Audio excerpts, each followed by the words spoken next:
Representatives from every country, representatives from really all large organizations across the world, coming together to talk about what does our future look like? Bringing every single country in the world together to try and make an agreement on something as complex as climate change is challenging. They all agreed to put climate at the center of their work. That was a foundational shift. Now you go and say, okay, did they actually mobilize those dollars? Here we are 2 years later. The answer is no. Oh, hey, it's that time of year again. You know, every news story finally turns towards the thing that we've spent much of our year talking, working, and thinking about: climate change in the form of COP, the annual climate conference hosted by the UNFCCC. In plain English, that is the United Nations Framework Convention on Climate Change. But what is COP? Who will be there? Why does it matter to me, to you, to our global fight against climate change, the battle on the front lines of the clean energy transition, as we often say? Well, Solar Warrior, I've got everything you need to know ahead of this COP28 in Dubai, which is November 30th, all the way through December 12th. Okay, here's the deal. Every year, all the big wigs and a lot of the little wigs get together in various places around the world for this thing called COP. But even if you're familiar with the fact that it happens every year, you may not be too familiar with COP's history. It can be tricky to follow the coverage of climate change negotiations. Does this only happen during these 2 weeks? How do people prepare for it? Who the heck goes? Who gets invited? What happens around all of the conferences or meetings? I had the same questions. Frankly, I don't know all that much about how COP works, but I know some folks. So I have co-opted some close friends who have insight, having been to the COP proceedings. Myles Fish is Vice President of Business Development at Perch, but before that, he was on the advance team for none other than John Kerry, and he went to the one COP that most of you probably recognize if you thought about it or recognized or realized that COP happens at all, and that's COP21, aka the Paris Accord, which is the agreement that was signed during the COP in Paris way back in 2015.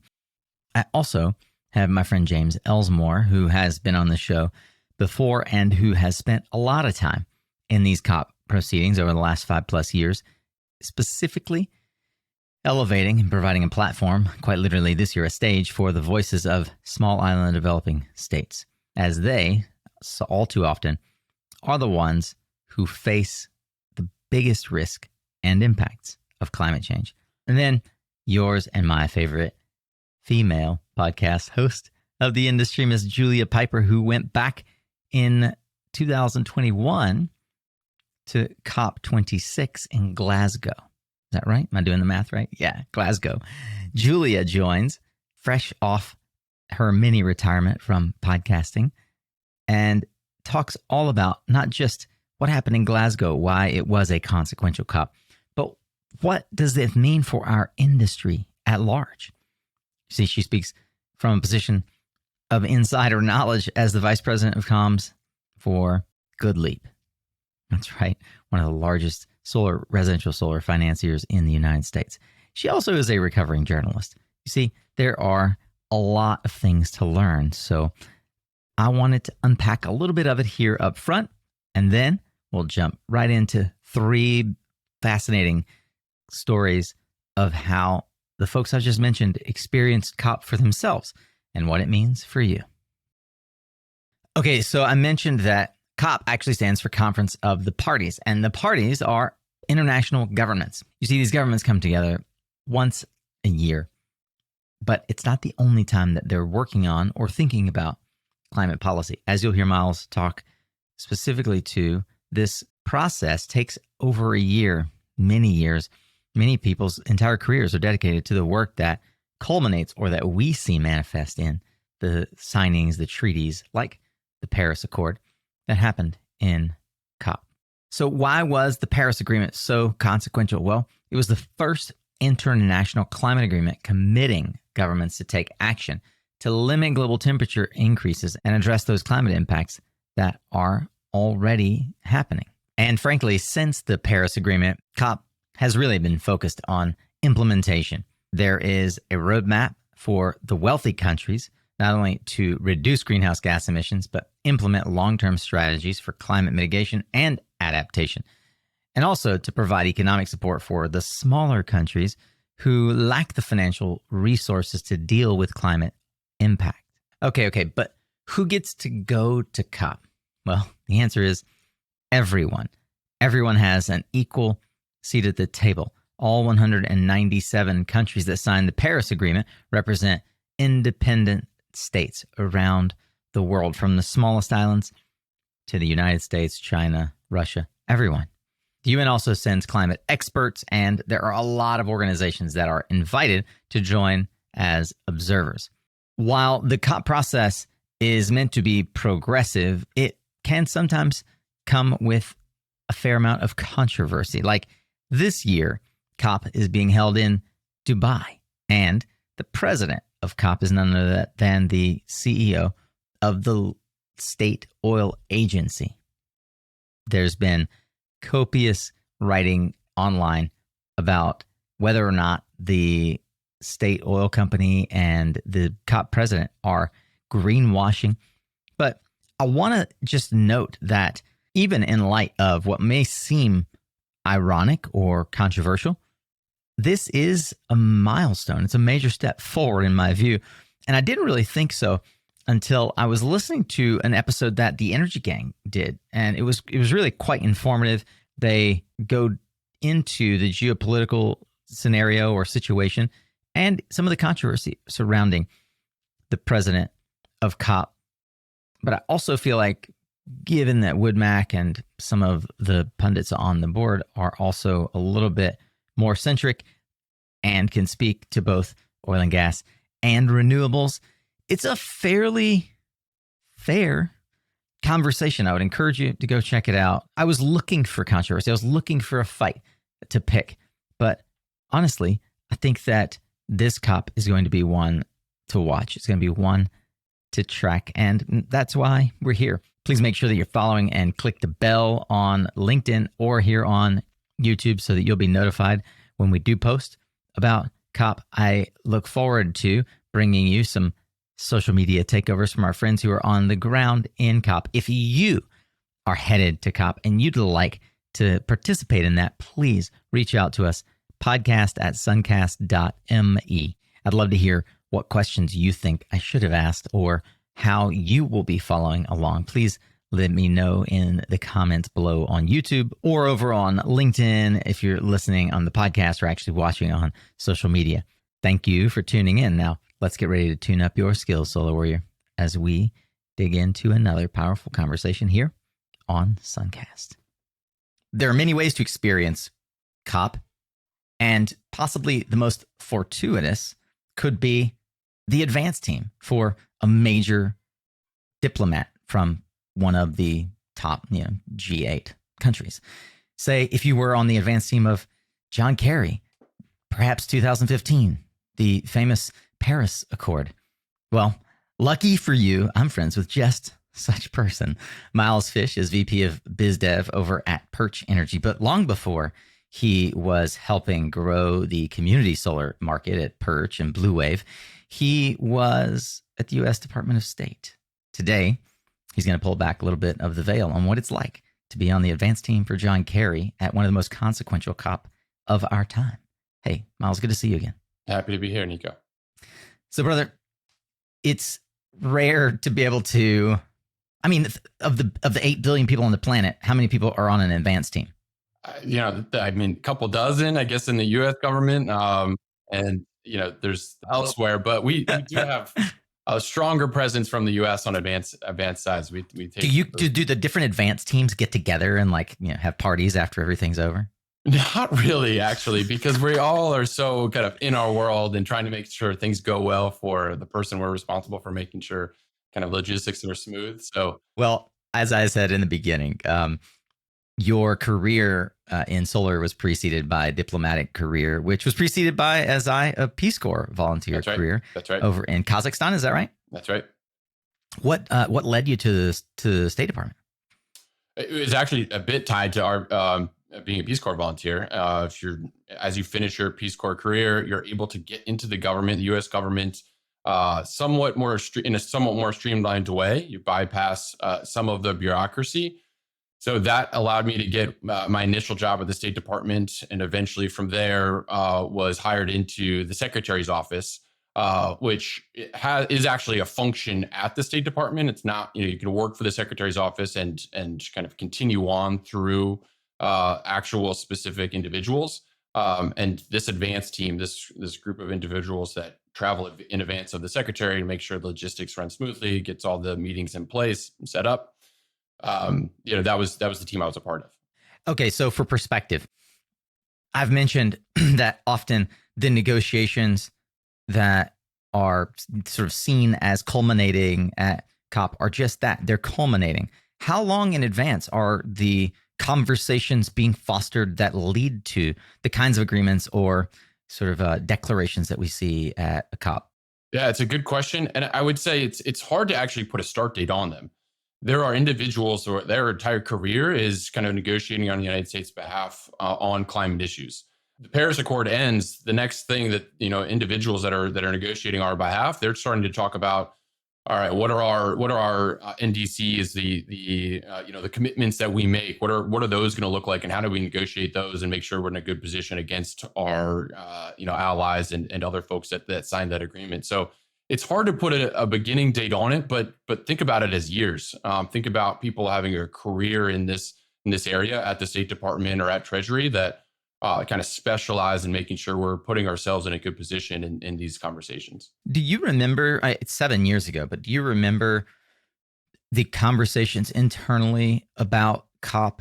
And what can you share? What was the general sense of the importance of it, especially going into what we know now as the Paris Accord and what the commitments that were made there? But what was consequential about it in your mind at the time versus now looking back on it? I recall there being quite a bit of discussion on the 2 degrees or 1.5 degrees.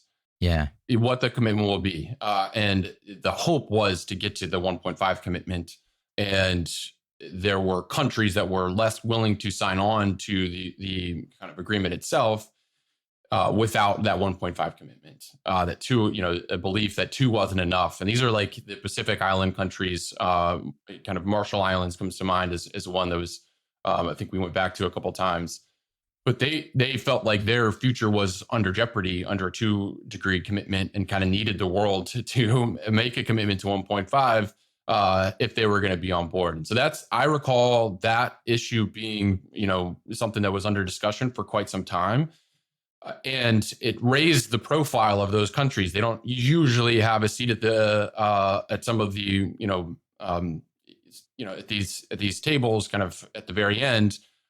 Just kind of their geopolitical position doesn't allow that. But in this discussion, they were very much part of that. The world wanted them to be kind of participants in the overall accords, and they were looking at the risk to them and needed India, China, United States to step up and say, all right, we can make bigger commitments that allow us to kind of keep the global warming to a certain extent that won't put us at risk.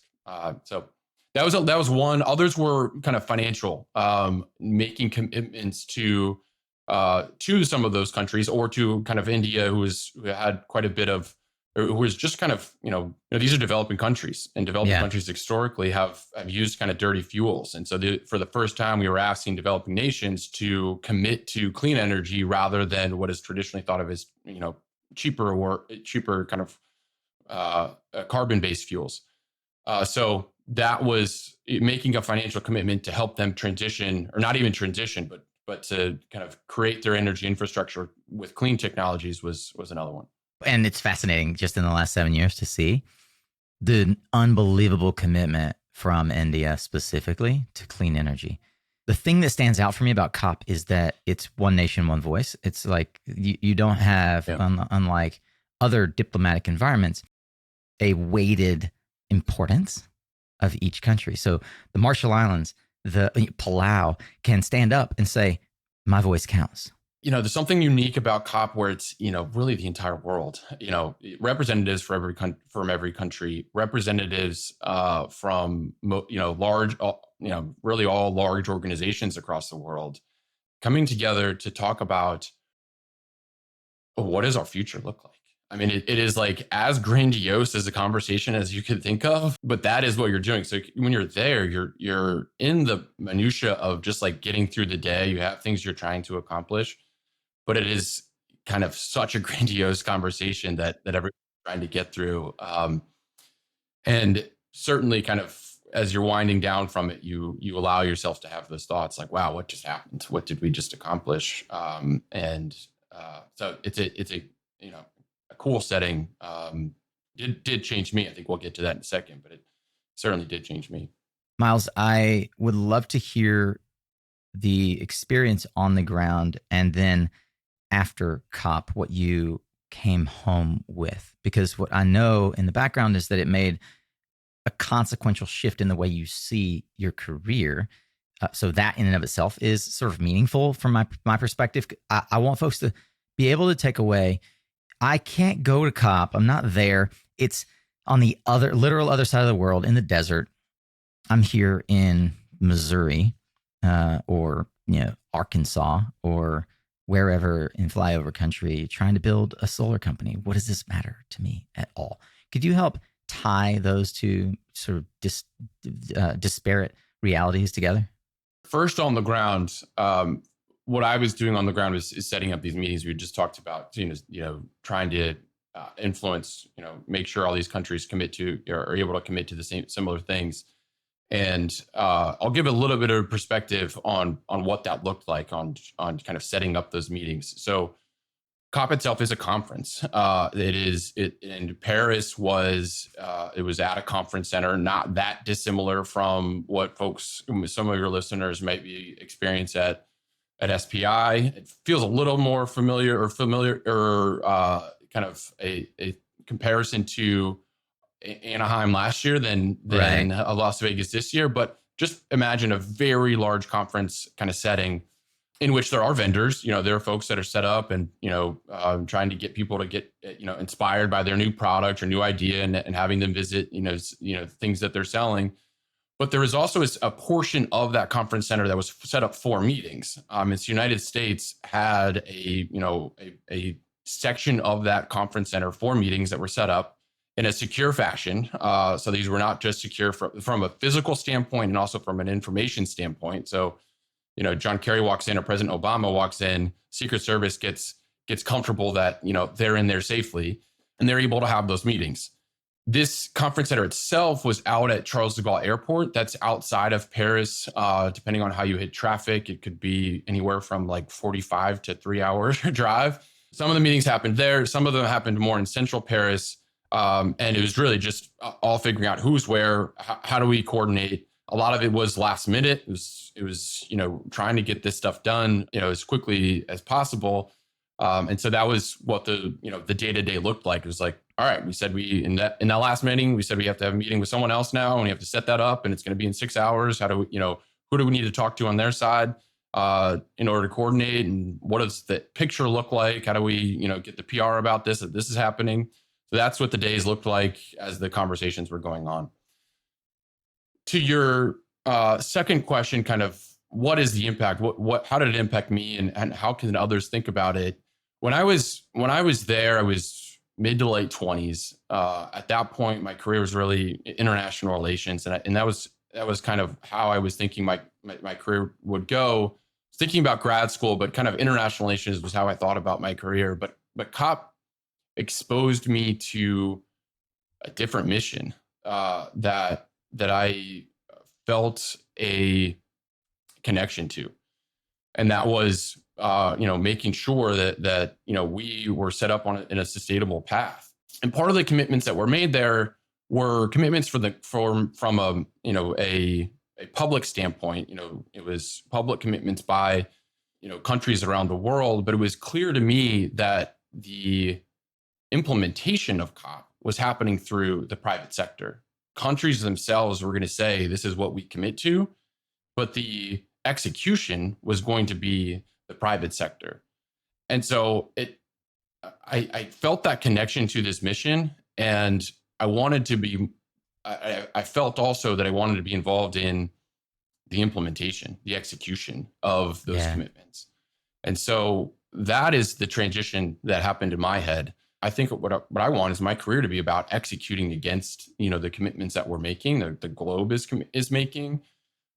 And, while my day-to-day looks a lot different than it used to, that's what I see myself doing on a day-to-day, thinking about how we can, community solar is where Perch exists. Thinking about how we can, as Perch, communicate what the benefits of community solar are to individuals so that they might be a little bit more supportive of kind of the larger goal of the state that they're in, or the city that they're in, or the country as we're kind of trying to follow through, trying to get more community solar in the ground so that we can change that kind of the electric makeup. That is how it impacted me, and how it continues to impact me is kind of it changed my trajectory of my career. I'm in a new chapter now.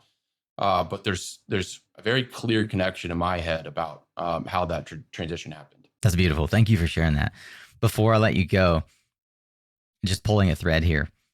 Any crazy story, either particularly at COP, but just generally moving a diplomat from one meeting to the next unscheduled or perhaps impromptu meeting that stands out for you? The one that comes to mind, I guess, was, and I hinted at this, but in all these meetings, there's a public, the public image of that meeting matters. We want folks to know that we've this meeting has taken place, and that usually comes through with like an image of folks standing in front of their flag and shaking hands. Yeah.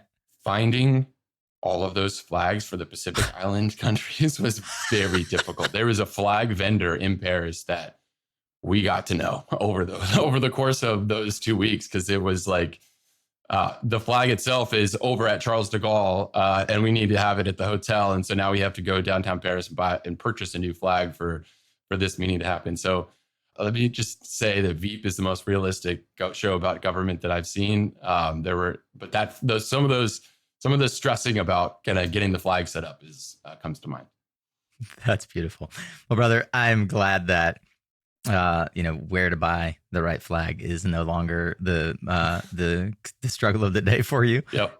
Thank you for the struggle that you all are actively engaged in here on the home front. Yep. Bringing more renewable energy to particularly to communities low to moderate income, and distributing solar in ways that rooftops alone cannot.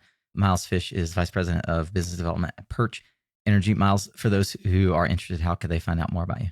Yeah, I mean, LinkedIn's a great spot. PerchEnergy.com is another spot you can find us.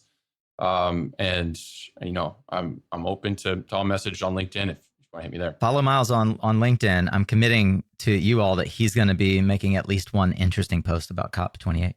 Yes. Joining us from across the pond is a return guest to SunCast, Mr. James Ellsmoor from Island. I almost said Solar Head of State, but Island Innovations. I feel like when we recorded, Island Innovations was a gleam in your eye. It wasn't even a business. I was just thinking that when you said I was here last time, how long ago? 4 or 5 years? Something 2017. Like that? Wow. A world ago. Frankly, it's all of the COPs ago that you have attended. So the reason that we want to chat today is because James Ellsmoor, who runs a company called Island Innovations, has been the voice for the islands most in danger of climate change and most in need of climate action. He has created a business around helping rally those voices, and in particular, giving them a platform to stand on, and quite literally this year a stage at COP28. James, good to see you. Thanks for having me back. Yeah, mate. It's been too long, and I'm glad that we have a good reason to engage on something that I know you have deep experience with. The theme of the conversation at large today is not so much the geopolitical issues with COP28, but for the uninitiated, what the heck is this thing? And I think it's interesting from your perspective to tell the story of why COP matters, not why it is a geopolitical volleyball. So, can you just give the listeners a little bit of an understanding of Island Innovations, the work that you do, and the presence that you will have at COP28, and perhaps a little background on your experience up to now with engaging in the various COPs that you've attended?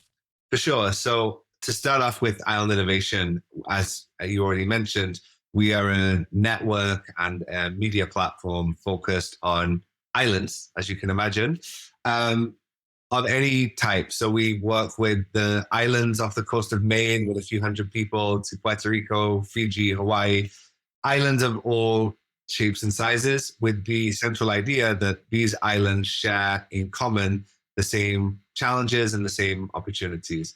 Renewable energy and the challenges around energy is, of course, one of those. And more broadly, climate change and the impacts of climate change impacts them too. And the COP is important. So every year, this climate change conference has happened, or for the last 28 years. This year is COP28. And some people might be familiar or more familiar with the Paris Agreement, which was one of the agreements that has come out of COP in terms of getting global action on climate change and emissions.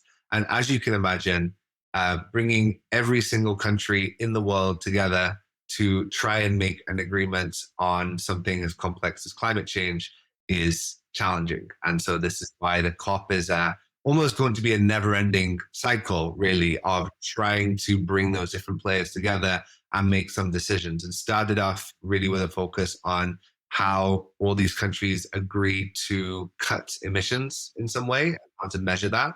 Now, a lot of the conversation is around financing the costs of climate change and how we do that. So every year it's in a different city in a different part of the world. It rotates between different regions. And in December, it will be in Dubai with tens of thousands of people attending from various different parts of the climate change sector. In a way, the negotiations, which are the core of all the countries, only make up a small part of the event now, because you have this legal, political negotiations, and then everything that happens around that brings people together in this area. How is COP organized? I watched a little of some of our friends who attended in COP27 and began to have a better understanding that it's generally kind of a massive event. So for the uninitiated, give us a sense of what one might expect to encounter. Do you attend general sessions? Are there pavilions? How do the various activities arrange themselves? So COP is not really an event as such. It's an event of events. There are hundreds of different events and spaces and things and conversations taking place at any one time over a two-week period.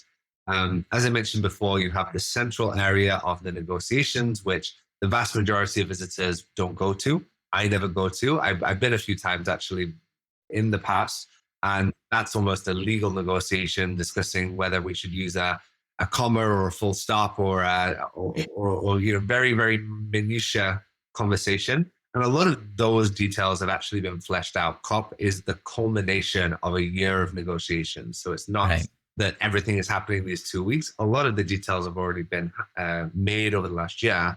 And then this is the final part where the prime ministers, the presidents come together and make the big announcements. So that's at the core. Surrounding that, you have the blue zone, which is where the pavilions are. So various countries, regions, interest groups have their own pavilion at the COP. The UK, the US, a number of large countries will have a pavilion. The Caribbean as a region has a pavilion. And a pavilion is essentially a space for that country or group to hold its own events. So in the UK pavilion, there will be obviously promoting speakers and topics of interest to the UK government at the time. The Caribbean pavilion that we're working with, there's a range of events focused on issues for small island states, etc. Outside of that blue zone, so you need a pass to be able to go to the blue zone. And those passes, another question I had is if anybody can go or how you get there.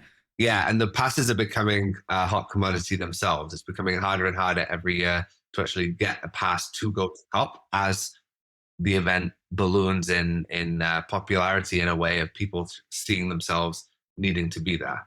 But actually outside of this blue zone, this UN zone, you also have the green zone, which is an area that is open to the public. Obviously, the people living in Dubai, they see this huge event and they want to take part in some way. So you have this open area. And actually in hotels, in venues across the city, there'll be a myriad of other events happening at the same time. So it's not just what's happening in the core UN zone. It's really the whole city is taken over for these different events around climate issues. It's amazing if you search, for example, how is COP28 organized, or how to get access to COP28. You see things as varied as Environmental Defense Fund to our own United States Department of Energy website, and even climateaction.org has an innovation zone. One of the things that caught my eye and that I wanted to have you talk about is the Island of Hope, because as you enunciated, there are different zones people have access to, and in those zones there are stages, pavilions, et cetera, that demonstrate what kinds of climate action are being taken around the world. Can you talk a little bit about Island of Hope? So this year we're hosting a 5-day platform, the Island of Hope, with climate action, as you mentioned. This is in the innovation zone, so outside the UN center, which means it's open to a wider group of people who may not necessarily have badges to go. And this event will put a spotlight on the issues faced by island jurisdictions at the COP. So we obviously, the small island developing states, or the SIDS as they're known, are some of the most vulnerable regions to the impacts of climate change. And we think it's important that they also have a space to discuss the issues close to their hearts. When we're talking about reducing carbon emissions globally, actually, these countries are not the ones that are really creating any major emissions. They're the ones that are dealing more with the adaptation and how to face them. And also, there's a number of subnational jurisdictions, so places like Puerto Rico or Hawaii, that obviously are also very vulnerable, share a lot in common with these independent countries, but don't have a seat at the table as they're part of the US and not an independent state. So it's a slightly different dynamic. And the idea of this space is to bring together those island regions with the island states that are geographically very much very similar, and create a space for people to come together and talk. And so we'll be kicked off by the president of Palau on the Monday speaking. We have a number of government representatives from the different island nations participating, and then different sessions around some of these core issues, as I mentioned, energy being a very important one for many islands, but also climate resilience, climate adaptation, and some of the legal issues around climate change as well. What are some of the higher order pressing issues that folks from large continental countries may not immediately assume or understand are consequential, things that are life-threatening, country-threatening to these small island developing states that are themselves fighting for their voice, their place at the table, which, as we've discussed, COP is unique in that it is one voice, sort of one state, one voice. There's no sort of weighting by size of country at COP, which is beautiful. But could you enunciate some of the struggles or challenges that countries like Palau, as an example, are dealing with as a result of the climate change that they're encountering? The core issue comes to finance. Who pays for the impacts of climate change? And we'll see a lot about that. But actually, one of the interesting issues that the island states are focusing on is how do we measure vulnerability, moving away from GDP? Because often the small island states get put in a middle or upper income bracket because of being a small size, often having large hotels, large tourism industries. But that does not necessarily reflect the reality. So when they're put in this kind of higher income group, they actually lose access to certain finance from the UN and from other organizations. So one of the issues is actually around how do we measure vulnerability, and how do these small island states fit into that as vulnerable places? Because, we can look at places like Dominica, for example, that was devastated a few years ago by a hurricane. You could have your entire GDP of an entire country wiped out overnight. And that puts you in a very different vulnerability situation than Florida, which obviously is very vulnerable to hurricanes, but as part of the US has this area behind it that people can go to that can come to its aid. And so when we talk about COP this year, a lot of the small island states and the less lower income countries are saying, well, we know that climate change is already happening. I think we've moved beyond this stop climate change idea. We know that climate change is already happening, and it's about limiting the impacts of that and also paying for the adaptations that are necessary for the most vulnerable places. And so a lot of that looks like a transfer of money from the richer polluting countries to poorer countries or more vulnerable countries, including the small island states. Yeah, it's interesting. You mentioned Dominica as an example, and I was thinking there are a lot of small island developing states like Palau that are independent nations. Some of them are a part of sort of greater Polynesia. They have come together to help get more cohesive representation. But how do countries that are historically kind of like Puerto Rico and larger parts of the Caribbean, French Polynesia, principalities of these larger economies, how do they fare with regard to both representation and funding for these events that, you know, we've seen examples in the United States where Puerto Rico's in the news for a couple of days because a big hurricane hits. They get some funding. Thankfully, they and Hawaii get funding when these big kinds of activities happen. Do we see the same kind of support? I'm just curious from your perspective how you might compare and contrast these principalities, as it were, islands that are a part of larger nations versus the ones that are independent. Yeah, so the technical term you're looking for is subnational island jurisdiction. I love it. I knew you would have it. Subnational island jurisdictions. SNIJ, and how they get involved in the process. And clearly, as a part of a larger mainland area, there is a difference in how money flows and different responsibilities there. Actually, a few weeks ago, it was in St. Martin, which was also devastated about 5 years ago by a hurricane. And interestingly, the island is the only place in the world where France and the Netherlands have a border, because the island is split down the middle between France and the Netherlands. It's a very small island. But actually, that gave a really interesting insight to seeing the single island that both sides were equally devastated, and how France and the Netherlands responded alternatively to the hurricane that devastated the island. As far as the French are concerned, Saint Martin is France. It is the same legally as any part of continental European France, and the citizens there are no different. As far as the Netherlands is concerned, St. Martin is an independent country within the Kingdom of the Netherlands. Wow. But is that also how they treat Bonaire and Aruba? Aruba, Curacao, and St. Martin are independent countries.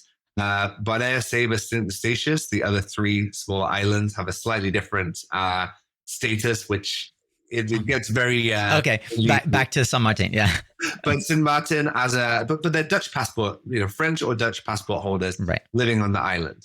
In a way, some people would argue that actually being part of this larger, richer continental country helps the islands when they face a real disaster. They're able to access funding. Many of the islanders there would disagree and say that actually it limits them because they can only look to one place for funding. Puerto Rico can only look to mainland US. How interesting. For assistance, whereas Dominica not only got help from the neighboring islands, from Barbados, from Trinidad, from Jamaica, and also from from Europe, from North America, from South America. Many different places were able to come in, and the same applies to financing. Even if you want to look at financing a new solar park in one of these countries, normally in the Caribbean or small island states, that financing comes from international development funding.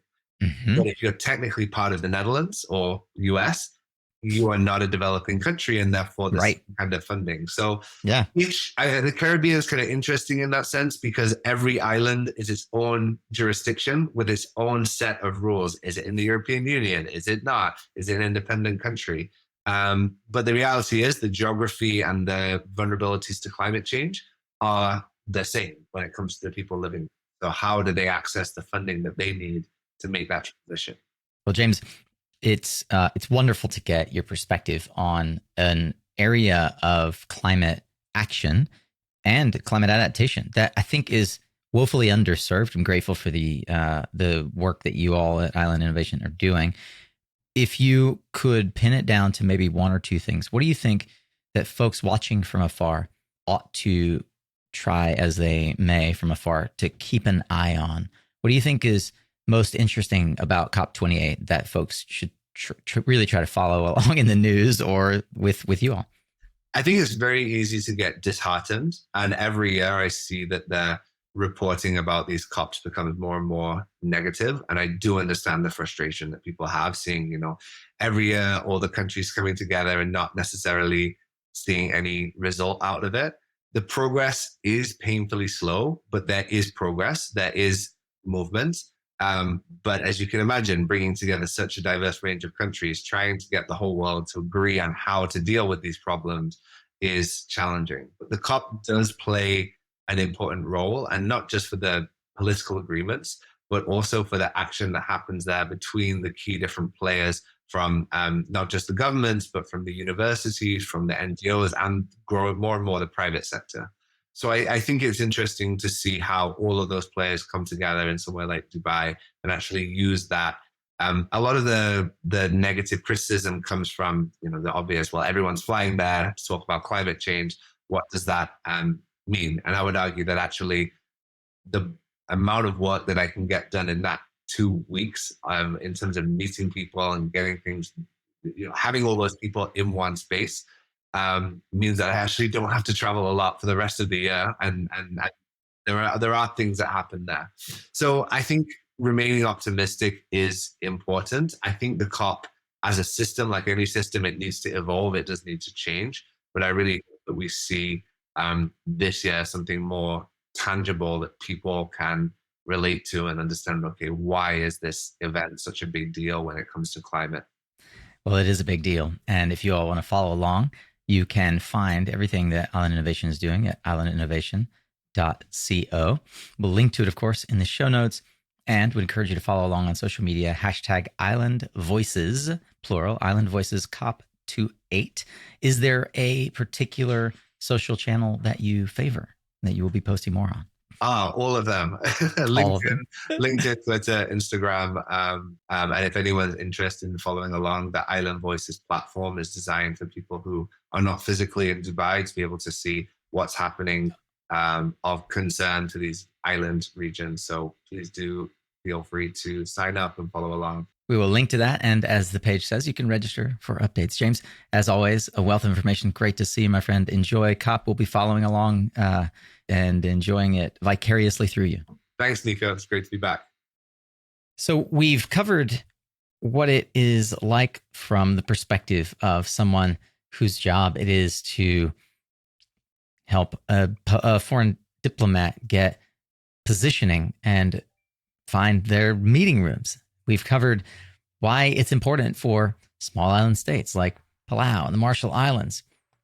And I thought it would be really interesting if we would take a turn towards what is it like to participate in COP as an actual industry participant in an infrastructure business that's helping build out on the front lines. One of the things that we heard Myles Fish say is that, in fact, the way we implement this is through the private sector. So Julia Pyper, a name that many of you will recognize, the Vice President of Policy for GoodLeap, is joining us. And Julia was at COP last year.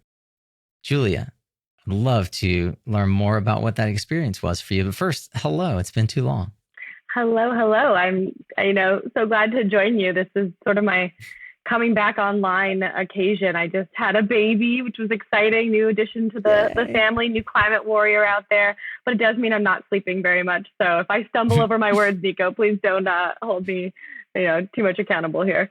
We won't hold it against you. And I've never heard you be less than eloquent. So I'm honored that we get to bring you off the bench. You hung up the podcaster hat last year because things on the front lines with GoodLeap just became more work than there were margins. Obviously, also moving with your family and having a baby contributes to the chaos. Sure.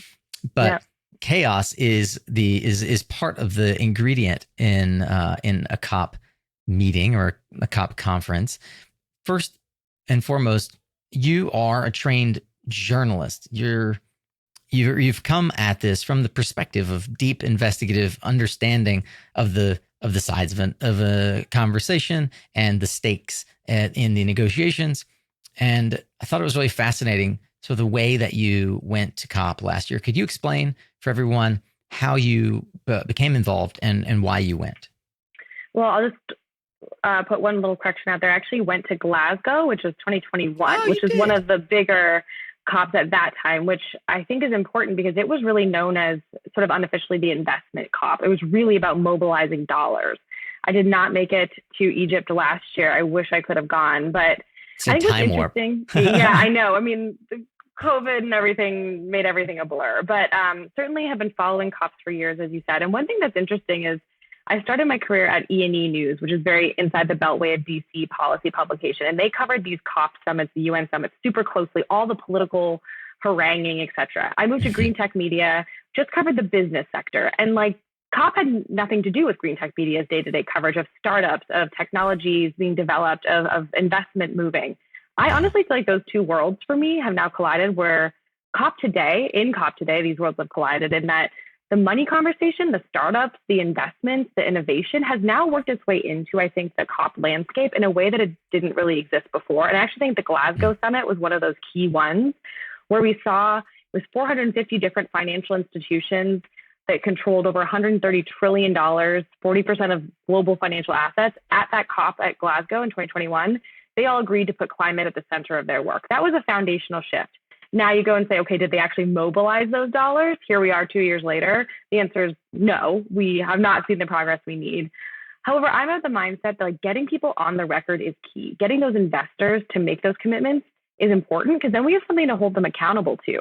And I think we actually get the conversation started to connect those worlds where they then look at what investments they can make with renewed interest. It takes someone at a meeting raising their hand saying, I want to bring in someone who's a hydrogen expert, a solar expert, a grid reliability services expert. And that's how the money starts flowing into the solution. Because right now, I think there's a disconnect about high level goals and then what it's actually going to take to get there. And it's all about the money. And so this year's COP, I think is going to be interesting to see where are we at. The global stock take is a theme, we'll discuss. Where are we at in the follow through? Because the COP I went to was really interesting to see sort of what kind of commitments people could make following the Paris high level commitment of like, let's curb emissions. Then it was like, okay, how? And now we're really needing to drill down. Mind you, I hate the word drill down. It's too oil centric. We need to rev up, where we're at. Yeah. We need to take stock of what we have committed to and what's been accomplished, not only since the Paris Accord, but even since Glasgow and since Egypt. One of the things that is fascinating that we've talked a bit about is that the conference is like a conference within a conference within a conference, and there are layers not only of security, but of activity. Everything from what most would recognize as like a typical conference, an RE plus style event. How did you experience Glasgow on the ground? Put us in that place for those who have no experience whatsoever with this, and sort of how the different communities interact with one another. Well, first of all, Glasgow is just great because it was like moody and Scotland's awesome. And you had to like sip whiskey half the time while talking about climate solutions. So I was here for that. No, but in reality, it was a lot of long days. There are tons of side events at COPs. And again, this is where a lot of people criticize, saying there's so much pomp and circumstance around these COPs. I think this year's in Abu Dhabi, in Dubai, is going to have 70,000 people in 200 countries. And at some point you say, how productive can you be? But I honestly really believe that the main gathering and the side gatherings end up netting so many valuable conversations. So I went and actually emceed the World Climate Foundation's sidebar meeting at the COP in Glasgow. It was a 2-day summit of all massive corporations, investors, startups who all met on the sidelines of COP to have their own summit, if you will. So that to me was super important. The Atlantic Council is a think tank I work with. They look at the geopolitics of energy. Flash forward to today, geopolitics and energy and clean tech are so intertwined more than ever, as we've seen the war in Ukraine and now conflict in the Middle East driving discussions around resources. So the Atlantic Council, for instance, will have its own set of side events, which I all think are super important in getting back to how do we all play our part in meeting that high level goal. It is not just on governments. Governments have to set the framework and they will make commitments, and we hope that they ratify them and make them, put some teeth behind them politically. But nonetheless, we're going to need that private sector, as you alluded to in the intro, to step up. And that's why I think those side events outside the main negotiations are as, if not more valuable in a way, because that's how we're going to start to see dollars flow. It's something on the order of $100 trillion that needs to be moved to combat the climate crisis. That was UN climate envoy Mark Carney's sort of outlook. That's a lot of money. Governments will play a role, but we absolutely need those sidebar actors, including everyone in your audience right now playing their part. And so it can feel distant. It can feel like it's just this pomp and circumstance thing, COP, and doesn't mean anything, and there's no teeth. But what it actually does is it's a really convening that I think sets targets, creates some peer pressure, and then we all take that home and figure out what we're going to do in our day-to-day lives to execute. And I hope your audience, even if they're not there, thinks about what is it that they're contributing to the high level goal. And maybe you're not even motivated by climate change, but there's certainly a lot of money that's going to flow into this solution one way or the other, except that I'll give you a little twist in that we are speaking at this moment where all this momentum happened in Glasgow. We're talking about follow through, but interest rates have gone up to such a degree that there's something on the order of $14 billion that's been pulled out of ESG funds just in 2023. So money is actually, despite all these commitments, flowing out of the sustainability sector as we speak today. And maybe some in your audience are feeling that. A lot of companies, I know you had a residential. Probably most. Yeah, exactly. They're feeling the crunch. So how do we square these two things, right? You have high level goals, big commitments, and then we're seeing actions not align with that. So I think this is a really critical moment to have tough conversations, and that hopefully the macroeconomic perspective, landscape starts to shift so that it's easier to keep money flowing in. But now is not a time where we can avoid these conversations, because if we slow down a little bit, it's going to be even harder to catch up. You introduced a term earlier, stock take. I had to look this up when you first told me about it. The first ever global stock take is set to conclude at this year's COP28. I didn't even know what stock take meant. I can sort of intuit. But first of all, why is that important? And what does it mean? And how long has this concept of the stock take been in action? So yeah, the global stock take, and this is why many people think of this year's COP as maybe one of the most important since the Paris Agreement, which I know your other guests spoke to, because as part of the Paris Agreement, it was mandated that there was an inventory of global progress on climate action. So looking at how everyone had progressed to the point about how are we executing. And that's all set to conclude this year in Dubai. And world leaders are expected to present their political response. Like what are they, if they're on track, great. If they're not, why? What are their next steps that they're going to take? So the initial analysis has already shown that countries are not on track to meet the Paris Agreement's goal of mitigating global warming to 1.5 degrees Celsius. And we have to move much faster. So we know that much. What are governments now going to say about that when they meet? Are they going to have renewed goals? Are they going to have excuses? This is why I still fall down on the camp of, even though we're off track, isn't it better to have them on the record explaining what they're going to do next? I think the inverse of no meeting, no pomp and circumstance, no sidebars would be negative for everybody. But so we're looking at the global stock take, and I would put it on the private sector too. Like I mentioned, all those financial commitments that were made a couple of years ago, what's the stock take on that? Where have those investors landed? The banks, the insurers, the venture capitalists.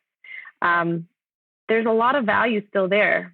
It's going to be really interesting. You mentioned that it's the most consequential since Paris Agreement, and that's certainly not inflated hyperbole there, because a lot of folks after Paris Agreement said, oh, well, this thing, the stock take won't even happen until 2023.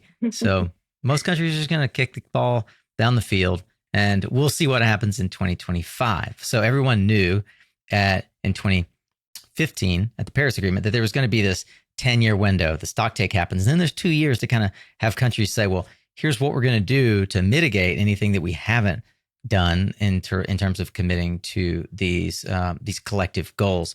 So this upcoming COP28 is essentially a reckoning. And it's one that a lot of countries are not ready for. And ours has, I would argue that the current administration with the IRA, is one of the countries in the world that has taken the most action towards saying, well, this is what we're doing about it.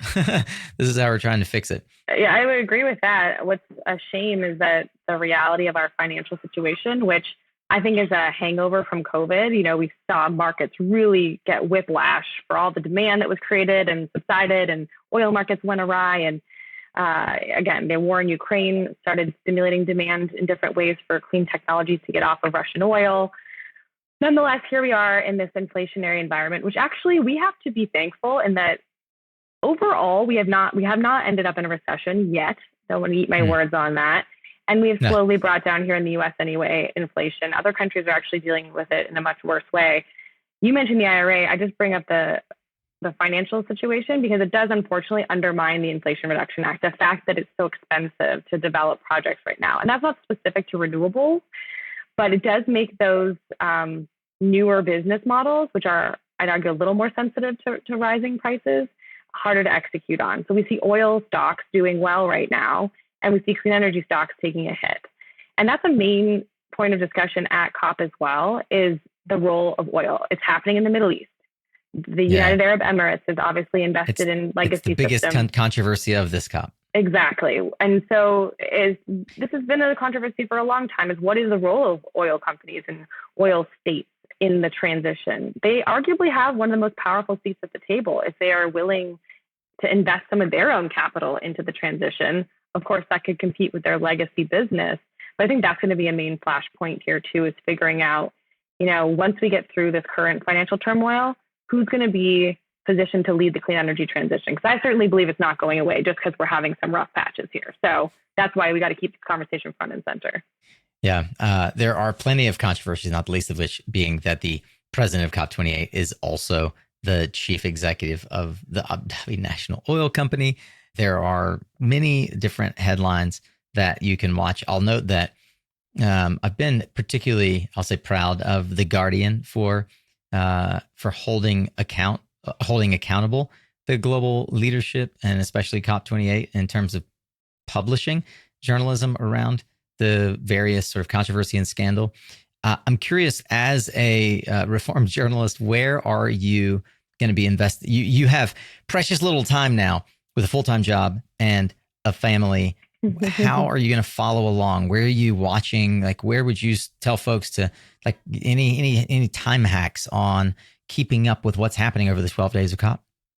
Well, I think it depends on which channel you want to tune into. Again, there's so much to COP, right? There's the main negotiations among countries. And then, as we just discussed, there's a lot of side events. So I'd honestly look at like the Wall Street Journal side events where they're going to have business leaders. The World Climate Foundation that I mentioned, they have this multi-day, I believe it's also a virtual streamed event that's just the corporate side. And they are very much centering the discussion around stock take, but specifically from a private sector perspective, non-government perspective. So I direct people there. I think you mentioned Abu Dhabi. I just want to take a second on that. I actually am very fortunate to work with the Zayed Sustainability Prize. Full disclosure, it is a UAE-backed, Abu Dhabi-backed prize that puts up to $600,000 into early stage startups and nonprofits around the world who are working on climate solutions. And I get to be part of the selection committee for that. And yes, of course, this is a region of the world that is heavily funded by oil. But I do think, at least in my interactions with them, that there's a real conversation happening about the energy transition, because I think, again, these governments recognize, Saudi Arabia being a prime example, that they want to participate in this. They don't want to be left out of the discussion. China's not slowing down its clean energy manufacturing. We aren't slowing down here in the United States. There will be a massive amount of economic activity around the clean energy sector in decades to come. Again, the current market blip aside, I think, of financial struggles. So I think what's going to be interesting is not writing people off, but putting pressure on entities, on governments to participate in a more active way. Because Abu Dhabi, I think, is kind of well positioned to have that discussion. They are increasing their solar output. I think they just set a new record for per capita solar in the UAE. The head of the presidency there is urging the largest solar project in the world. Exactly. We're seeing record low prices happening in the Middle East. There is activity there that moves the whole sector forward. So I just don't want to write that off while also not making excuses. And I think that the goal that they've set, the presidency, is to have governments triple their renewable energy capacity by 2030 as part of the negotiations. That was the pressure that they put on as the organizers. And sure enough, the United States and China came together just last week and made that commitment. That's significant on a lot of levels. That the two largest emitters around the world, especially two that are currently kind of experiencing mounting tensions, are able to come together and agree to that much at least. I think it sets a tenor that's a little hopeful. I hope more than a little hopeful. Again, it's all about the follow through, but I think those targets are important to have on the record. Julia, you're always a wealth of information. I'm so grateful to have you as an ally, someone I know I can turn to for an informed opinion. I appreciate you taking the time to give us the perspective of your having been on the ground, and in particular, something that even I learned coming into this conversation about the impact and importance of Glasgow. And I will be personally following the World Climate Foundation's multi-day stream to get the take on how the corporate side of the stock take really does matter. Because at the end of the day, the entire purpose of this episode and sort of my own discovery around COP, which is admittedly ignorant until I decided to get smart on it through you and several other friends, is we can't ignore what's happening on the global stage. Everything in the geopolitical realm affects our work at home, and we are being looked to as a country that sets the example, and that's done by the corporate sector, by the people, even the mom and pops building solar, wind, geothermal, hydro, all of it. It all is it is the tip of the spear. It's the actual action taking place in climate action. Julia, thank you for the work that you and GoodLeap are doing. Thanks for the work you're doing outside of GoodLeap as well. You're an example for many, and we're grateful. I really appreciate that, Nico. And I'll just say as a concluding thought, GoodLeap works on clean energy solutions for the home here in the United States. Why are we at COP? Because again, every little piece of the puzzle matters. When you break it down, 40% of emissions in the US come from decisions made in the home. So wait a minute, that's actually a huge part of the puzzle.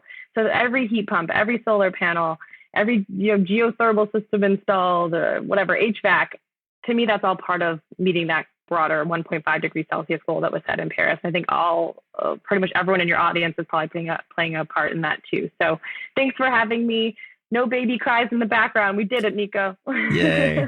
Success. Thanks. Let's hope that COP goes as swimmingly as the last 30 minutes went for us. Cheers. All right. Thanks. All right. Well, you and I have the privilege now of at least sounding a little smarter in our next social engagement. When someone brings up COP, you could at least know that it's the conference of the parties. When someone mentions the global stock take, you won't be left in the dark. And I hope that you are now going to take seriously what's happening in Dubai and every COP hereafter. Did the stock take give us insight into whether or not the last 7 years have really gotten any progress? What do you think? Please let me know your take on COP28. Controversy? Progress? Either way, this is an organized and annual way that we, as a global community, get the chance to weigh in, and everyone gets a voice. For that, I'm grateful. And I'm grateful for you tuning in once again. Thank you. If you'd like to read from the copious notes that I researched on this topic while I was getting ready to do these interviews, you could head over to mysuncast.com and click on the show notes tab. Of course, we'll link to that in the description. Whether you're watching or listening, it should be relatively close. Please click the subscribe button, smash the like button, and by the way, share this with someone that you think would appreciate learning a little bit more about the COP process. Thanks to our sponsors who help make this show possible each and every week. You can learn more about them at mysuncast.com/sponsor. We'll also link to them in the description as well so that you can check them out. Remember, you are what you listen to. Thanks again for showing up, Solo Warrior. It's half the battle.